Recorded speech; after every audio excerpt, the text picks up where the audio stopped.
हम इतना धर्म करते हैं लेकिन चेंजेस क्यों नहीं आते, क्यों लंबा फायदा नहीं दिखता। प्रस्तुत है फ्रेंड और फो पुस्तक का एपिसोड 39। इस पुस्तक के हिंदी वर्जन का नाम है हंसा तू झील मैत्री सरोवर में। धर्म क्रिया का टॉनिक। एक पिता ने बेटे चिंटू को मैथमेटिक्स में कमज़ोर देखकर ट्यूशन रखा। मास्टर रोज़ पढ़ाते, 2 महीने बीते। पिता ने सोचा कि चिंटू ने कितना सीखा है चेक कर लेता हूँ। मास्टर के सामने ही पूछा कि चिंटू 6 + 6 कितने। चिंटू बोला कि पापा आसान है, 6 + 6 = 10। पिता का गुस्सा फटा। मास्टर ये क्या सिखाया। मास्टर ने सफाई दी, शांत हो जाइए, चिंटू तरक्की कर रहा है। पहले वो 6 + 6 = 8 कहता था, अब 10 कहता है।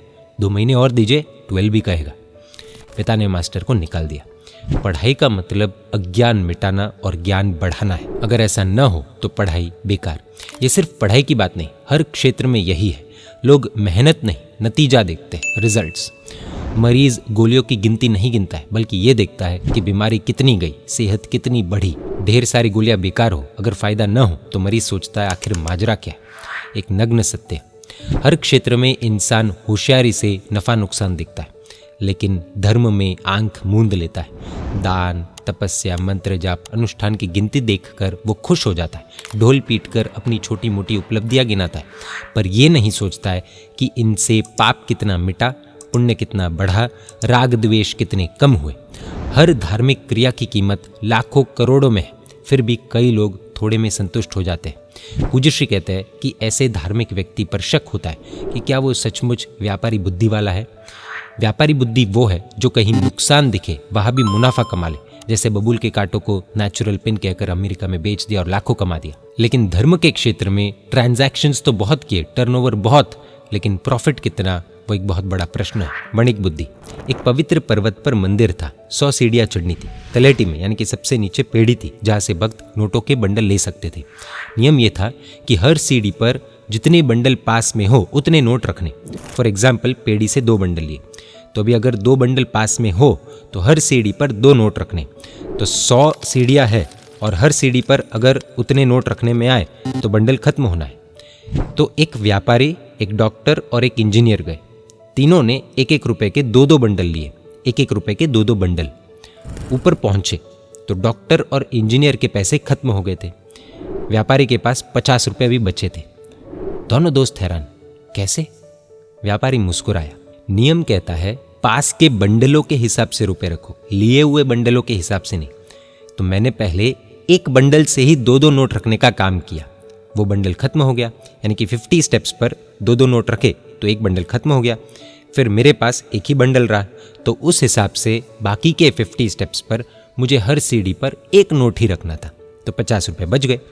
दोस्त दंग, ये है व्यापारी बुद्धि। वणिक बुद्धि 100 में 105 कमाती है। एक लड़के ने 95% अंक लाकर पिता को रिजल्ट दिखाया, पिता ने थप्पड़ मारा, बस 95। वणिक का बेटा 100 में 105 लाएगा। यही वणिक वृत्ति है। फिर धर्म में हम ये वणिक वृत्ति अप्लाई क्यों नहीं करते? हम लाख करोड़ के अनुष्ठान कर सिर्फ 5 रुपए की कमाई में क्यों संतुष्ट हो जाते हैं? नवकार जपते हैं पर शास्त्रों जितना फल क्यों नहीं मिलता है? अनुष्ठान तो करते हैं पर गुणवत्ता भूल गए। शरीर कमजोर हो टॉनिक है, मन कमजोर हो हर्बल दवा है, पर अनुष्ठानों को ताकतवर बनाने की टॉनिक क्या है? शास्त्रकारों ने इसका रास्ता बताया। टॉनिक का फॉर्मूला: मैत्री, प्रमोद, कारुण्य, माध्यस्थ। धर्म ध्यान को तगड़ा बनाने की अद्भुत दवा। इन भावनाओं से मन को भावित कर चमत्कार देख सकते हैं। दिल में मैत्री भाव का पवित्र झरना बह रहा हो और धर्म अनुष्ठान करे तब, और झरना सूख कर नाम शेष रह गया हो और तब कोई अनुष्ठान करे, दोनों के रिजल्ट्स में जमीन आसमान का फर्क पड़ता है। एक आदमी .35 कैलिबर रिवॉल्वर की गोली हाथ में लेता है। सिर्फ 2 फुट की दूरी पर एक इंसान खड़ा है, उसकी छाती पर वो बुलेट फेंकता है, रिजल्ट कुछ भी नहीं आता। शत्रु मूंछ में ताव देकर खड़ा खड़ा हंसता है। अब वो आदमी अपनी भूल को जान जाता है, रिवॉल्वर के बिना बुलेट कुछ काम की नहीं। उसी बुलेट को उठाता है, रिवॉल्वर में फिट करता है, घोड़ा दबाता है और ये शत्रु लहूलुहान होकर औंधे मुंह गिर पड़ता है। गोली आर पार निकल गई थी। आखिर ये हुआ कैसे? बड़ी अजीब बात है ना। बुलेट वो की वो, दूरी उतनी की उतनी, और शत्रु भी द सेम मैन। पहले बुलेट में मामूली सी न के बराबर चोट, और अब उसी बुलेट से जीते जागते इंसान की मौत। होता यह है कि रिवॉल्वर के अंदर के भाग में एक स्प्रिंग होता है, उसका काम होता है पुश करना, जिससे बुलेट की स्पीड बढ़ जाने से वो व्यक्ति में से आर पार हो जाती है। मैत्री आदि भाव रिवॉल्वर में रहे स्प्रिंग जैसा है, प्रत्येक अनुष्ठान को यदि इन भावों का पुश मिल जाए, फोर्स मिल जाए, तो कर्मों का नाश होता है, और जिन्हें ये पुश न मिले वैसे अनुष्ठानों में खास दम भी नहीं होता। टूटती कड़ी। हम जन्म से नवकार मंत्र सुनते और गिनते हैं, पूजा, दान, सामायिक प्रतिक्रमण करते हैं, नवकार के 5 परमेष्टियों को दिल से मानते हैं। मुसीबत में, जैसे कि प्लेन क्रैश की घड़ी में नवकार का जाप जोर शोर से करते हैं। पर एक कमी है, मैत्री और करुणा की। सालों से पूजा प्रतिक्रमण करते हैं, महावीर प्रभु के तप, त्याग, वैराग्य को देखकर उनके जैसा बनने की इच्छा भी जागती है, पर अफसोस उनके एक खास गुण को हम भूल जाते हैं। महावीर प्रभु ने सबसे बुरे शत्रुओं को भी शत्रु नहीं माना, बल्कि मित्र माना। अपराधियों के लिए आंसू बहाए। हम इस ओर ध्यान ही नहीं देते तो वो इच्छा और कोशिश कैसे जागे।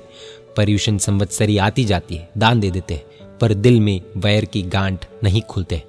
अनजान लोगों को, जिनके साथ पूरे वर्ष में शायद मुश्किल से एक बार मिलना हुआ हो, एक बार बात हुई हो, उनको फ़ोन कर करके क्षमा मांगते हैं, लेकिन पड़ोस में ही रह रहे भाई, भाभी, माता पिता, रिश्तेदार आदि को माफ़ नहीं कर पाते, मिच्छामि दुक्कडम नहीं कह पाते, छोटी छोटी बातों को भूल नहीं पाते हैं। इससे बड़ा आश्चर्य और क्या हो सकता है। मैत्री आदि की आवश्यकता। कड़वी वास्तविकता यह है कि हमारे धार्मिक अनुष्ठानों में वो ताकत नहीं है, क्योंकि उनमें मैत्री जैसे भावों की कमी है। पूज्य श्री कहते हैं कि खेत में खाद डालने से फसल बेहतर होती है, वैसे ही ये भाव अनुष्ठानों को शक्तिशाली बनाते हैं। आचार्य हरिभद्र सुरेश जी महाराज साहब ने कहा है कि मैत्री, प्रमोद, करुणा और माध्यस्थ भाव धर्म की नींव है, धर्म का फाउंडेशन है, बेस है। असली योग वही जिसमें परोपकार, करुणा और शुद्ध भाव हो। अध्यात्म योग की पहली सीढ़ी भी मैत्री से शुरू होती है। बिना इन भावों के हम पहली मंजिल तक नहीं पहुंच सकते। फिर लाखों की क्रिया भी 5 रुपए का फल दे तो आश्चर्य क्या। मैत्री सबसे ज़्यादा ज़रूरी है। पूज्य श्री का सभी के लिए संदेश है कि इसे अपनाओ, बाकी भाव आसानी से आएंगे। मैत्री यानी कि सभी प्राणियों के हित की कामना। प्रमोद यानी कि गुणी लोगों को देखकर जलन नहीं, खुशी। करुणा यानी कि कमज़ोर को देखकर तिरस्कार नहीं, दया।